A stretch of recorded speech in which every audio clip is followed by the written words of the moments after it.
Tuve la oportunidad ayer con mi familia también de conocer a este pastor, Edward Zacarías, que viene nuestro querido hermano desde Perú.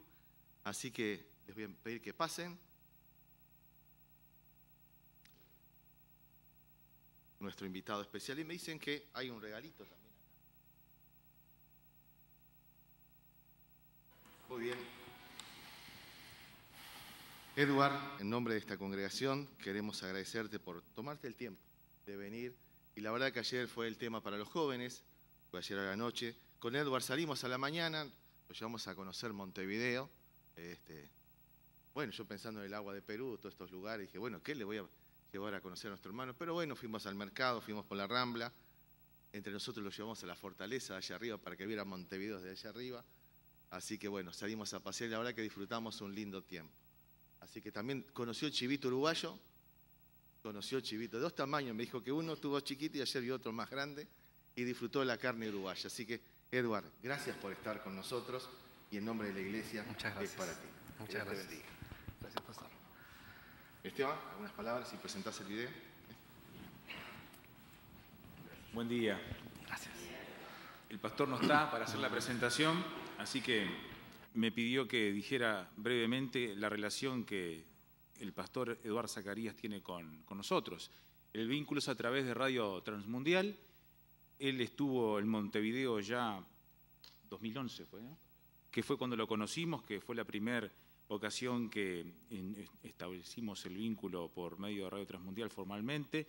Él representa a un trabajo radial que se hace en Perú, que se llama Red Radio Integridad, que tiene actualmente 7 emisoras funcionando, recientemente una nueva otorgada en un punto estratégico en la triple frontera de Perú, Colombia y Brasil. Así que es un ministerio creciente que trabaja transmitiendo programas que hace Radio Transmundial, distribuyendo programas a emisoras que están allí, representando la entidad en el país incaico y también distribuyendo los materiales que ustedes usualmente conocen de Radio Transmundial. Así que él es el vínculo allí. Si alguna vez van a Perú, ya saben dónde poder ir a conocer un poco más del trabajo de Radio Transmundial allí en Lima.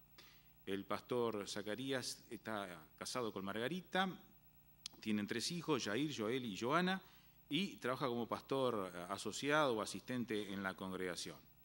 Y está realizando estudios ahora de posgrado en su maestría pastoral.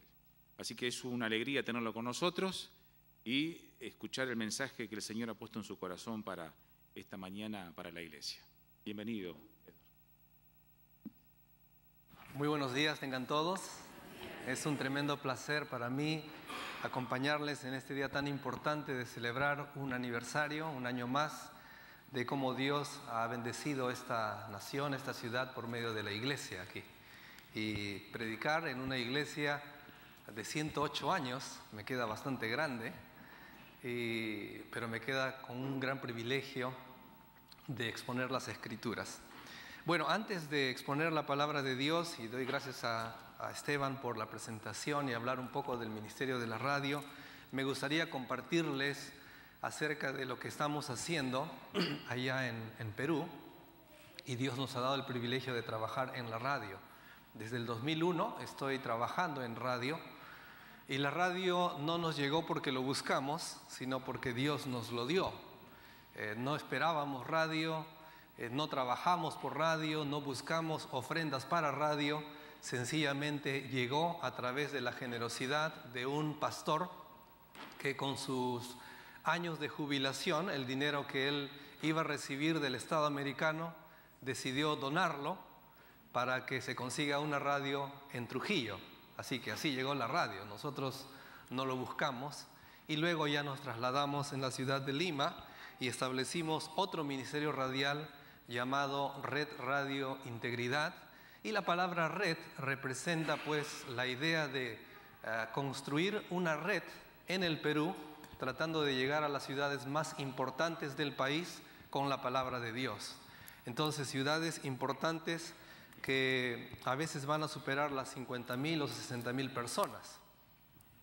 En Lima tenemos una emisora en AM, la compramos el año 2009, Y ahí en Lima nada más tenemos el alcance potencial de 10,5 millones de personas, solo en Lima. Entonces ya se imaginan cuán buena herramienta es la radio. Es una herramienta poderosa. Ustedes saben de Transmundial porque aquí se producen muchos programas. Oren por Radio Transmundial y bueno, en cuanto Dios les permita, ofrenden también a este ministerio, porque la radio es una herramienta tan poderosa. Algunos piensan que el internet lo va a destituir, la radio lo va a sacar, pero no, yo creo que la radio, el internet a la radio cristiana al contrario la va a fortalecer, porque se va a poder escuchar por radio y por internet. Y hay lugares donde no llega el internet, así que ahí está presente la radio. Y ahí nosotros queremos compartir en este momento, o quiero compartir con ustedes, acerca del ministerio. Bueno, es para exponer el Evangelio, para edificar a la iglesia. Muy rápidamente ahí a los proyectos que tenemos y que hemos comenzado a levantar, que es un proyecto de Red Radio Integridad. Básicamente es la visión de alcanzar a las ciudades principales del país. Por lo menos hasta cuando Dios me permita estar ahí con mi amigo el misionero Stanley Templeton, esa es nuestra visión. Los que vienen luego podrán tener otras visiones y llevar el ministerio en lugares más alejados, pero por mientras estemos nosotros ahí adelante, nuestra visión es alcanzar a las ciudades principales del país con la palabra del Señor. Tenemos una emisora entonces en Lima, tenemos 2 emisoras en la ciudad de Cusco, en Lima es 700 AM, y luego en la ciudad de Cusco tenemos Urubamba, que es una onda corta, o bueno, en Cusco la onda corta en 5980 y en Urubamba 94.9 FM. Luego Dios nos dio la oportunidad hace casi ya año y medio de iniciar 3 proyectos en las ciudades de Chachapoyas, donde tendremos una audiencia aproximadamente de 40,000 personas. Esta es la capital de Amazonas. Esa es una región del país y ahí tendremos una población de 55,201 personas. Luego, Moyobamba. Moyobamba es un lugar bellísimo, tiene un clima perfecto. Si usted quiere pasar su vejez allá, sería lo máximo. Muy lindo clima, todo el año tiene sol, pero el sol no quema, no te fastidia porque hay una nube que cubre ese sol y te permite disfrutar de un clima muy lindo. Así que ya puede ir a Moyobamba. Y en Moyobamba tenemos la frecuencia 106.9, con un alcance total de 276,000 personas aproximadamente.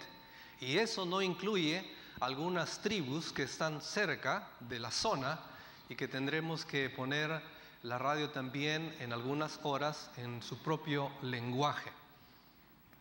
Luego tenemos la ciudad de Moquegua, al sur del país, cerca de Tacna, cerca de Chile, y ahí Dios nos ha dado también otra frecuencia con un alcance de 81,000 personas aproximadamente. Ustedes ya van sumando los números y se dan cuenta que hay bastante gente que va a escuchar o que escucha la emisora.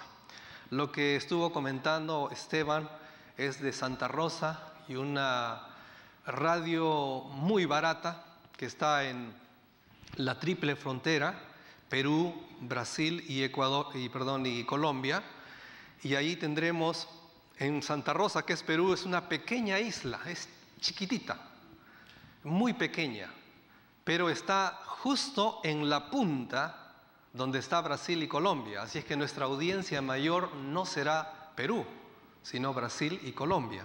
Y saldremos en castellano y también en portugués. Entonces tenemos ahí en Santa Rosa 2,500 habitantes, Leticia 42,000 habitantes, y Brasil 62,000 habitantes. ¡Wow! ¡Qué privilegio!, ¿no es cierto?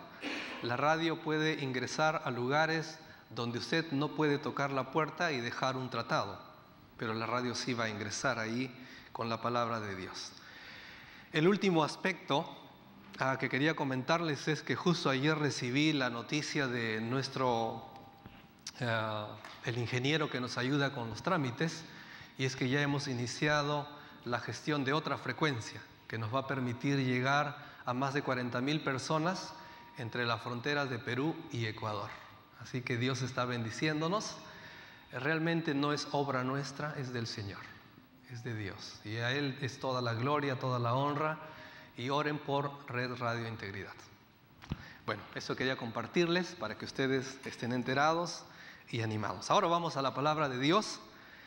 Y en esta mañana, para mí es un tremendo reto compartirles una porción de las Escrituras en el libro de los Hechos, en el capítulo 2.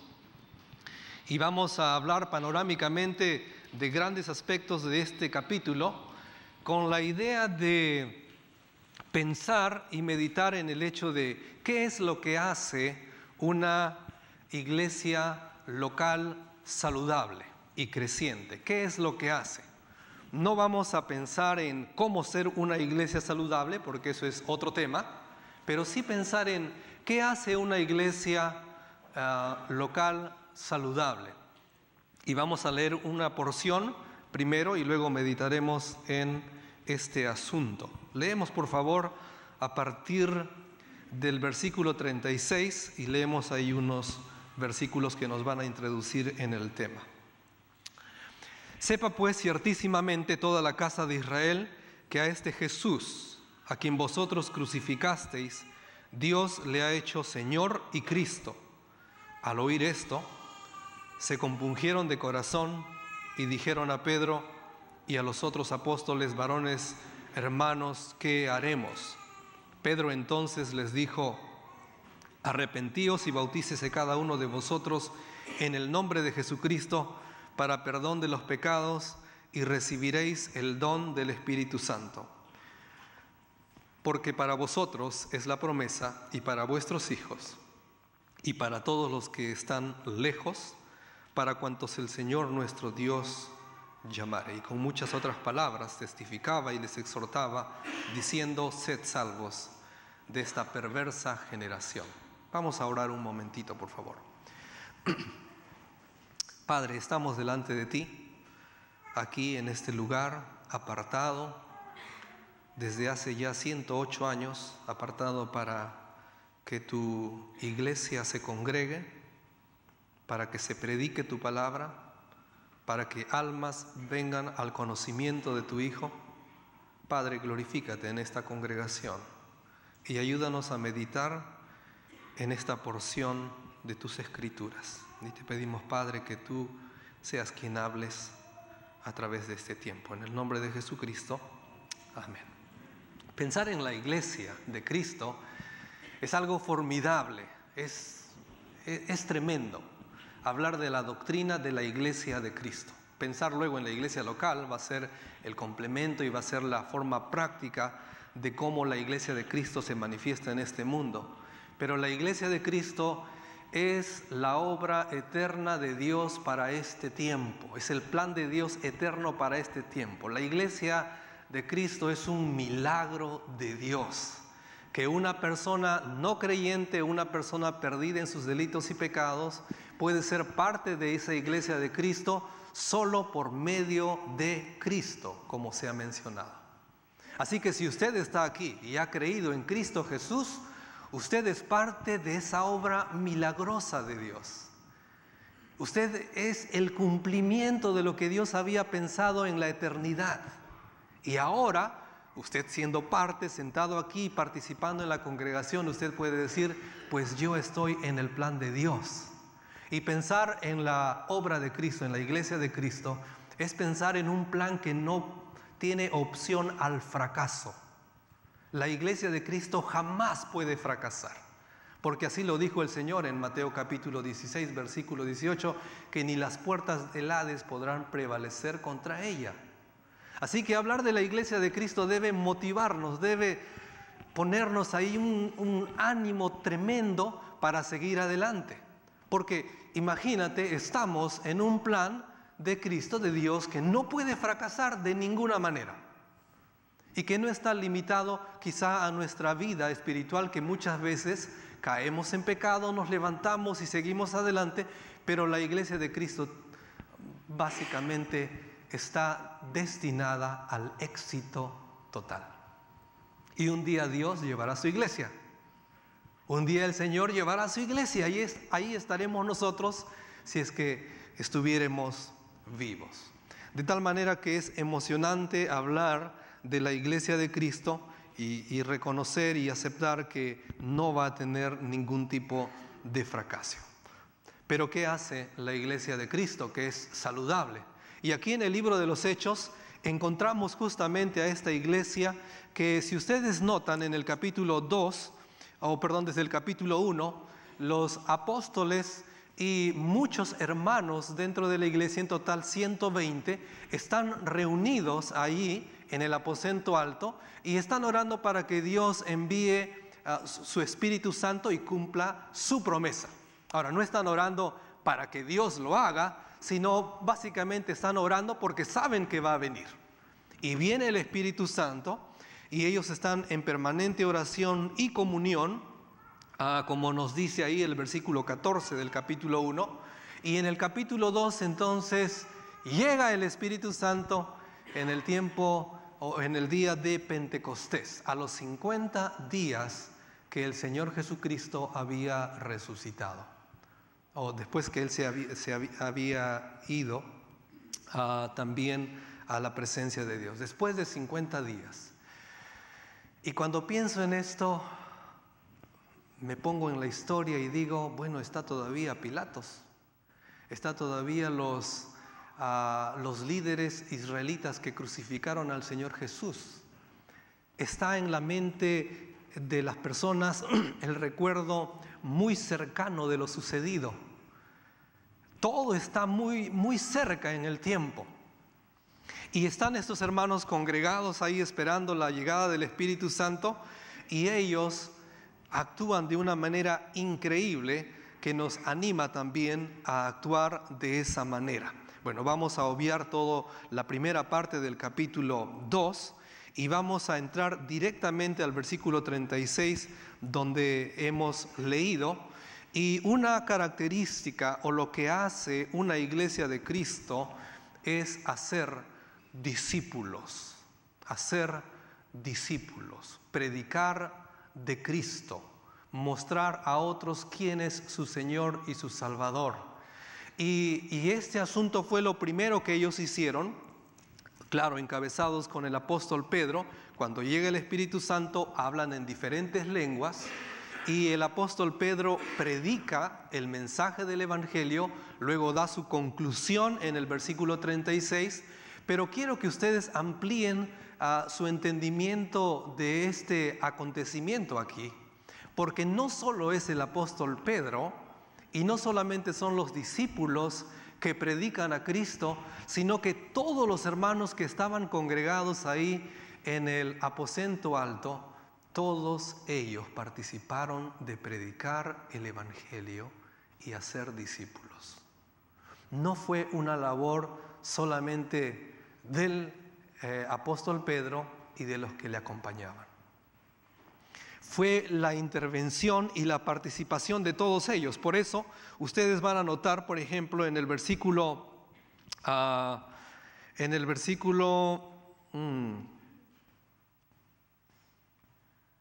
37, donde dijeron a Pedro y a los otros apóstoles. Y luego también en el versículo 40 dice, y con otras muchas palabras testificaba y les exhortaba.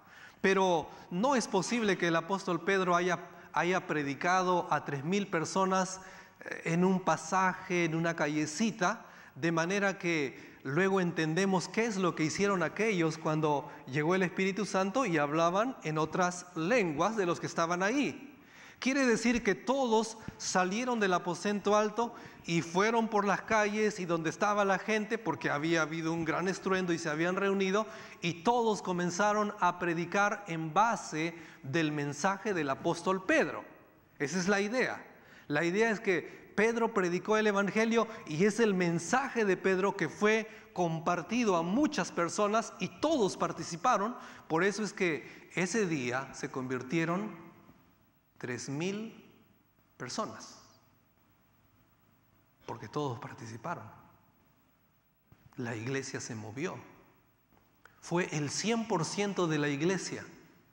Yo me imagino que en el aposento alto ellos se estaban preparando para hacer esta labor. Oraban, se preparaban, se alistaban y llegó el momento y ellos hicieron la labor. No fue que designaron un día para el evangelismo. Sencillamente Dios obró y ellos actuaron. Hermanos queridos, eso debe hacer una congregación local. Una congregación local que no espera ser convocada para evangelizar. La convocación ya está hecha en la Biblia. Una congregación que en forma individual, familiar, personal, como Dios te permite y te abra las puertas, tú y yo debemos presentar el Evangelio, hablar de Cristo, mostrar a nuestro Salvador y hacerlo de tal manera que la gente diga: dime qué es lo que debo hacer entonces para ser salvo. Y ahí te presentas tú con el mensaje de las Escrituras para presentar al Señor como tu Salvador. Y noten ustedes ahí en el versículo 41 el resultado de este asunto de hacer discípulos fue que 3,000 personas fueron añadidas a la congregación. 3,000 personas. Yo doy gracias a Dios por permitirme compartir con ustedes la palabra de Dios, porque son 108 años de existencia de esta congregación. Claro, acá hay generación más actual y hay una generación que está viniendo de muy atrás y hay otra generación que quizá ya no está entre ustedes, pero ha participado de esta iglesia local y han hecho el trabajo de presentar el Evangelio de Cristo en esta ciudad de Montevideo y de esforzarse por llevar la palabra de Dios a otras ciudades. Hermanos, para eso Dios nos ha levantado. Si Dios te ha dado vida en Cristo Jesús, para eso te ha dado vida, para que prediques de Él. Otra característica de la iglesia saludable aquí en Jerusalén es que ellos perseveraban en la doctrina apostólica. Ese es en el versículo 42. Y perseveraban en la doctrina de los apóstoles, en la comunión unos con otros, en el partimiento del pan y en las oraciones. Primero vamos a ver, perseveraban en la doctrina de los apóstoles, en la enseñanza, en el estudio de las Escrituras.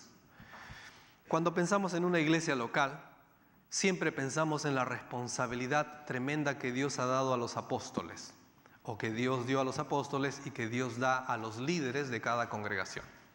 ¿Cuál es esa tarea? Hechos capítulo 6 nos dice claramente, y la exhortación del apóstol Pedro, creo que ustedes ya lo saben, pero lo pueden ver ahí, cuando los apóstoles estaban llenos de trabajo, llenos de actividades, porque la iglesia estaba creciendo y se estaban enfocando en ellos. Los apóstoles ya no tienen mucho tiempo para estudiar. Entonces, el apóstol Pedro, hablando a la multitud, les dice en el versículo 2, no es justo que nosotros dejemos la palabra para servir a las mesas.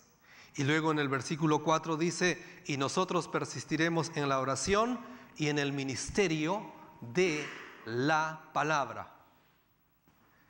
Es necesario que la iglesia local sea una iglesia donde se persevera en la doctrina del Señor. No es bueno que el creyente no sea adoctrinado. No es bueno que la iglesia de Cristo, aparte de la enseñanza pastoral, los miembros, no es bueno que ellos traten de huir de la enseñanza bíblica. Deben procurar la enseñanza bíblica, debe buscarla activamente, debe estudiarla en forma personal, pero también debe buscar ser enseñado. Entonces ahí va la responsabilidad no solamente del liderazgo, sino la responsabilidad de cada creyente en la iglesia. Tú debes buscar que te enseñen la palabra. Tú debes anhelar, debes buscar las oportunidades, debes buscar a tu pastor, a los líderes, que te enseñen las escrituras. Debes tener una Biblia muy bien usada. Debes tener un tiempo especial en el cual tú estés madurando en el conocimiento de nuestro Señor. Esto es lo que debemos hacer. Obviamente queda sobreentendido que los líderes de la iglesia deben estar promoviendo también la enseñanza bíblica, como ustedes lo hacen aquí en la iglesia local. Entonces, ellos perseveraban en la doctrina de los apóstoles. Otra característica, otra acción de parte de esta iglesia está en el versículo 42, cuando también nos dice que ellos perseveraban en la comunión. Esa palabra perseverar se aplica a la doctrina, se aplica a la comunión también, y más adelante se va a aplicar también a la generosidad. Perseverar en la comunión unos con otros. Ayer hablábamos con los jóvenes y creo que debo llevarles a Hebreos capítulo 10. Es creo saludable que meditemos un poquito en Hebreos capítulo 10. Perseverar en la comunión unos con otros es un asunto de mucha importancia, porque involucra el congregarse, pero es más allá que congregarse. Es más allá que venir y estar presente aquí en este lugar. El hecho de perseverar en comunión implica el interés por tu prójimo. Es más allá. Entonces, vamos a Hebreos capítulo 10, versículo 23, y una exhortación que vimos con los jóvenes ayer fue esta: y considerémonos unos a otros para estimularnos al amor y a las buenas obras, no dejando de congregarnos. Ahora, quiero que notes esto. El mandato en sí no es congregarse. El mandato en sí no es ven a la iglesia. ¿Cuál es el mandato?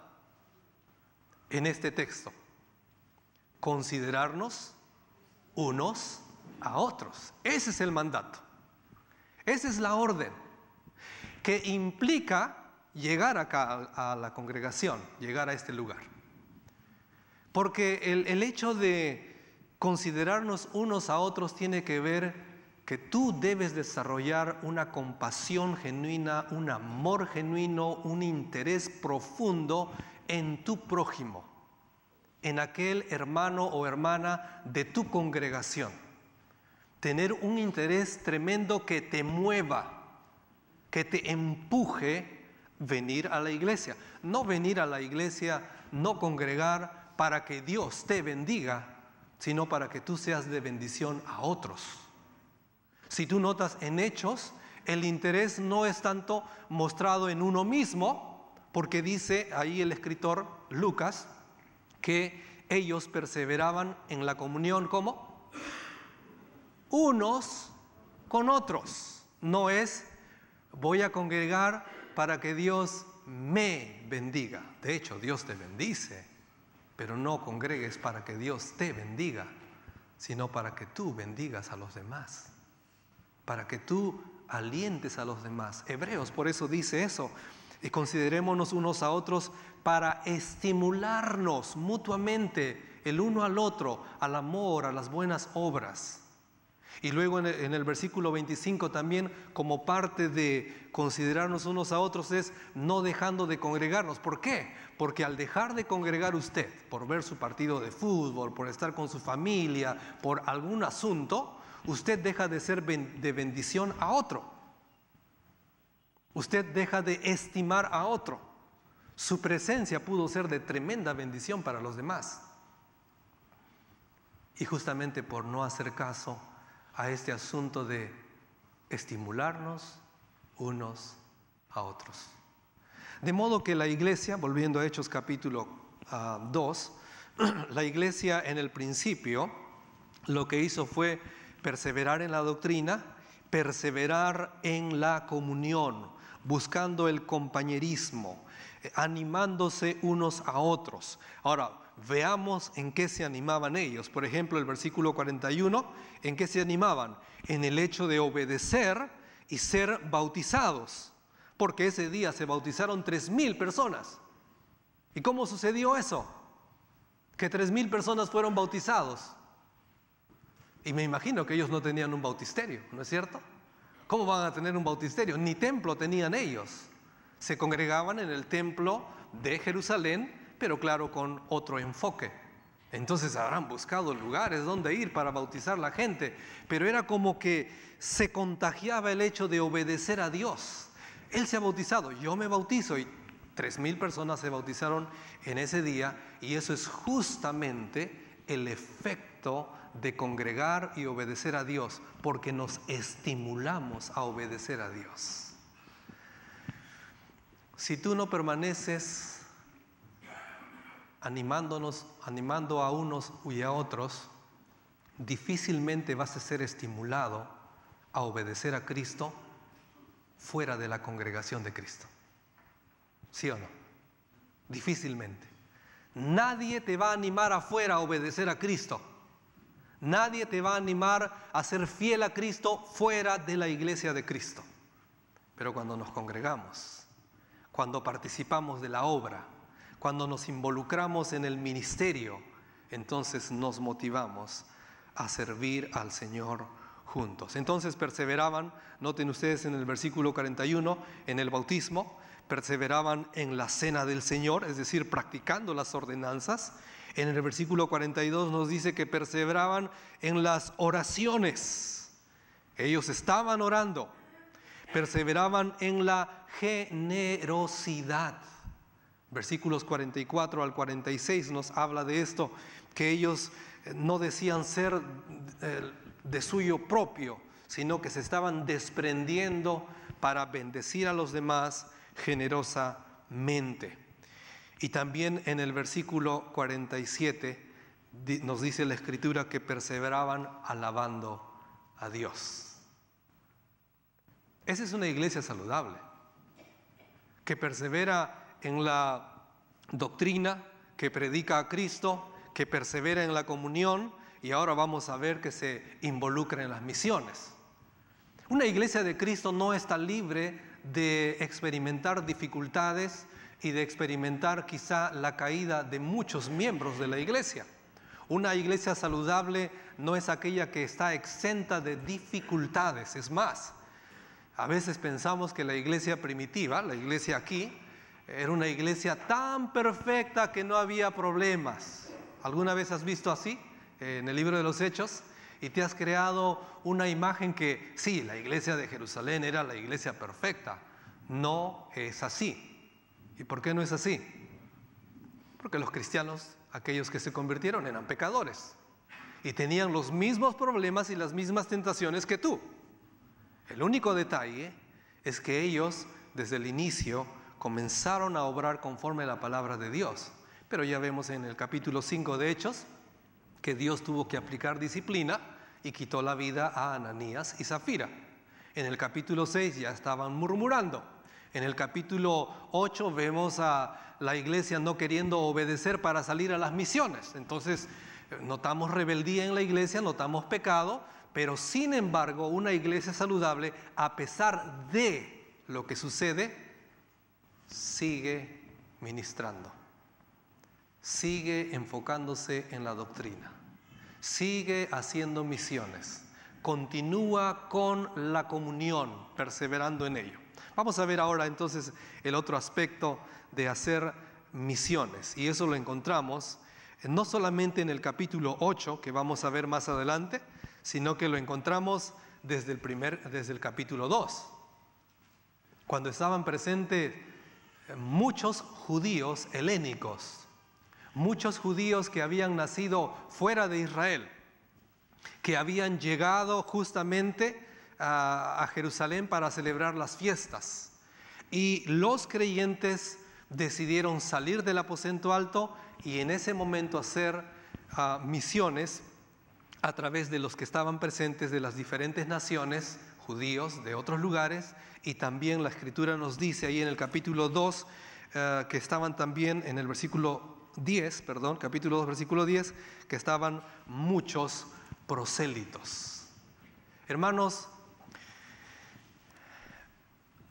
la congregación debe tener un enfoque misionero también. Todo simultáneo, como voy a concluir más adelante. Todo simultáneo.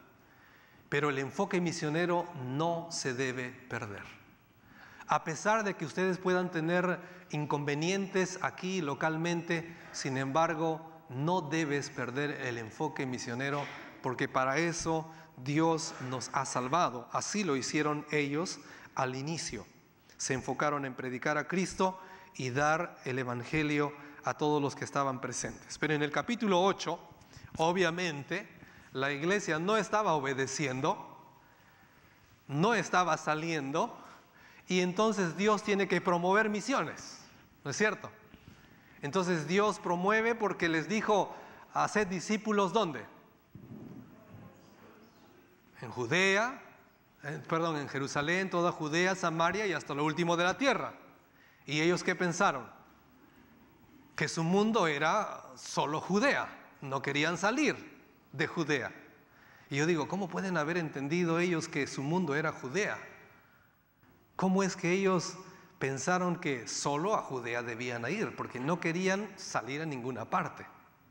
Y el Señor, a causa de Esteban, nos dice el capítulo 8, que levantó una persecución tremenda. Y ustedes deben haber estudiado este texto en muchas ocasiones, pero una persecución tan terrible, tan apremiante para ellos, que dice la Escritura en el versículo 4, que ellos fueron esparcidos. Judíos creyentes esparcidos, con mucho temor de perder la vida por causa de profesar a Cristo, de confesar al Señor. Y al salir ellos, entonces comenzaron a hablar de Cristo a otros.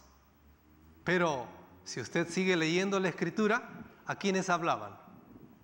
Cuando eran esparcidos fuera de Jerusalén, fuera de Judea, y llegaban por Samaria y otras naciones, ¿a quiénes ellos hablaban?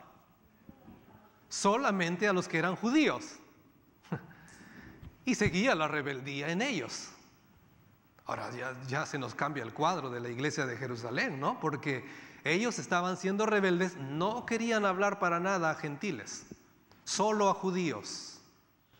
Pero los gentiles escucharon la palabra de Dios, no directamente de los judíos que salieron esparcidos, sino de los prosélitos, así lo entendemos, de los judíos helénicos, que ellos sí tenían amistades con los gentiles, y ellos hablaron de Cristo, y es ahí donde encontramos, por ejemplo, en el capítulo 11 del libro de los Hechos, en el versículo 19 al 21, que se formó una iglesia tremenda en Antioquía. ¿Y por qué se formó esta iglesia?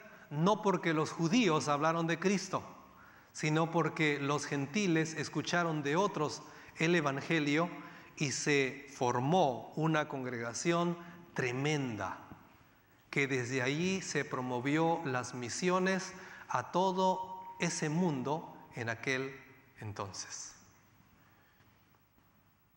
Fíjense que no fue un plan de los apóstoles. No se reunieron los 12 apóstoles ahí en Hechos y dijeron: muy bien, Pedro, ahora ¿dónde vamos a ir? ¿A qué país? No. O no se levantó Juan y dijo: plan misionero, vamos a alcanzar Siria. No.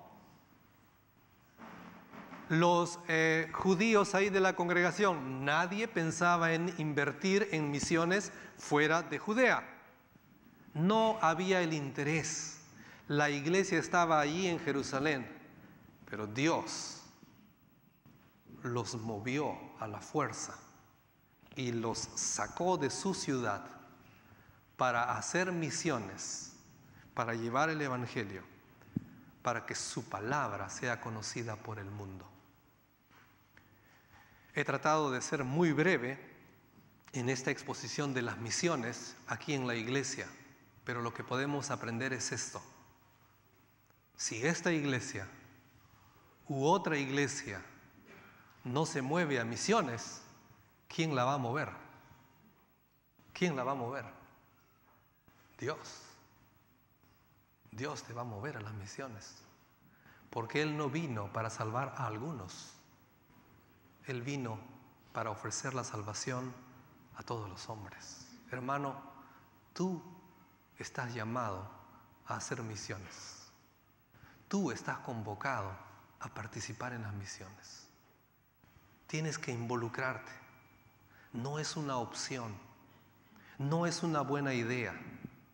No es que es un tema que al liderazgo de esta iglesia o de otras se les ha ocurrido. Es el plan de Dios. Y una iglesia saludable debe interesarse en los aspectos que hemos leído y estudiado esta mañana, pero también no olvidar misiones. Cuando una iglesia se integra a misiones, enviando misioneros, respaldando a misioneros, o participando, por ejemplo, con Radio Transmundial y haciendo misiones desde esa plataforma, cuando una iglesia hace eso, es una iglesia que está viviendo saludablemente. Es una iglesia que se está moviendo conforme a la voluntad de Dios. No es una iglesia que se planifica en horarios, el mes de tal, mes de misiones, como si solamente en ese mes va a ser misiones. El mes de tal es mes de evangelismo, como si en ese mes va a ser solo evangelismo. Claro, son aspectos de promocionar ese asunto dentro de la iglesia. Pero la iglesia simultáneamente, y aquí lo voy a decir en forma de conclusión, debe interesarse en todas estas áreas de forma natural, de forma simultánea. Siempre pensando en evangelismo, siempre pensando en misiones, siempre pensando en considerarnos unos a otros, siempre motivándonos a la obediencia a Cristo, siempre, todo el tiempo. No hay un momento cuando la iglesia debe descansar de algún área. Todos trabajamos, todos nos involucramos, todos nos activamos, así como los apóstoles y las 120 personas. La clave es que hagamos esto siempre y permanentemente. Ahora, concluimos con esto. Para que una iglesia sea saludable y una iglesia local haga esto, ¿qué necesita? ¿Qué necesita? Necesita que cada miembro sea saludable espiritualmente. ¿Cómo puede ser la iglesia local saludable si el miembro no es saludable, espiritualmente hablando? Tenemos que involucrarnos. Es la responsabilidad no del liderazgo, sino es mi responsabilidad. ¿Cuál es la circunstancia en la que Dios te permite vivir? No sé, no entiendo, no te conozco, no me conoces. Sin embargo, no importa la circunstancia, eres parte de esta iglesia.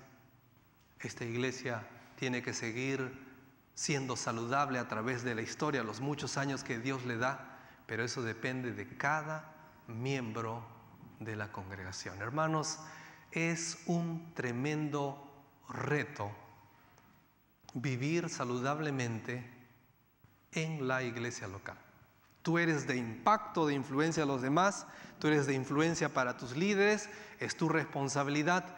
Todos entramos dentro de esta labor. Vamos a concluir ahora con un versículo en el capítulo 2 de Hechos y notamos este aspecto que debe ser de mucho ánimo para todos nosotros. Y en la última parte dice de este verso 47, y el Señor añadía cada día a la iglesia los que habían de ser salvos. ¿Quién añadía? Dios. Dios es el que añadía. Pero noten ustedes que este verso, esta parte de la Escritura, no está de una manera allí improvisada de parte de Lucas, sino que Lucas nos ha pintado el cuadro de lo que hizo esta iglesia, de lo que estaba haciendo esta iglesia, y luego Lucas concluye este aspecto, esta parte de la historia diciendo, y el Señor añadía. ¿Y por qué añadía el Señor? Porque la iglesia estaba predicando, porque la iglesia estaba obedeciendo las ordenanzas, porque la iglesia estaba manteniendo esa comunión tremenda, la iglesia estaba involucrada. Entonces lo que sucede cuando una iglesia está así, Dios añade a aquellos que han de ser salvos. Qué tremendo, hermanos, qué tremendo. Es la obra de Dios, no es algo que depende de nosotros. Debemos obedecer, pero Dios es el que da el crecimiento porque es su iglesia. Es su iglesia. Nosotros le pertenecemos y un día disfrutaremos de nuestro Señor por la eternidad. Queridos hermanos, disfrute de estar en la iglesia. Disfrute de ser parte del cuerpo de Cristo. No crea que porque a veces es tentado y cae en algunos pecados y se levanta, no crea que la vida cristiana es una vida que es de aquellos que retroceden y pierden su vida en el aspecto de no disfrutarla. Disfrute de la presencia del Espíritu Santo, sea activo en su iglesia local, no mengue. Y a pesar de las pruebas, el Señor usará a esta congregación y muchos vendrán a Cristo por esta congregación y por su trabajo. Vamos a orar para finalizar esta mañana. Padre, quiero alabarte, Señor, porque a través de esta tu palabra, oh Dios, tú nos muestras lo que deseas de una iglesia local saludable. Padre, te alabo, Señor, porque estamos en ese plan eterno que tú preparaste para esta dispensación, para este tiempo. Gracias, Padre, porque estamos dentro de un cuerpo que no fracasará jamás. Estamos dentro de un cuerpo que tú has planeado para que muchos vengan a Cristo nuestro Salvador. Gracias, Señor. No lo merecemos de ninguna manera. Pero ayúdanos, oh Dios, a ser humildes, a entender, Señor, qué parte tenemos en tu cuerpo, a actuar debidamente, Padre. Gracias por mis hermanos que están aquí. Gracias por ellos, porque tú los has salvado y los has traído hasta este día, Padre. Gracias por los líderes. Gracias por los jóvenes, los adultos que están involucrados en diferentes ministerios. Ayuda, Señor, a esta congregación a seguir luz, a seguir siendo luz en esta ciudad y a seguir llevando tu evangelio a toda criatura. Gracias, oh Dios. Gracias porque eres bueno y porque nos capacitas espiritualmente para hacer esta labor. En el nombre de Cristo Jesús te doy gracias. Amén. Gracias, hermanos.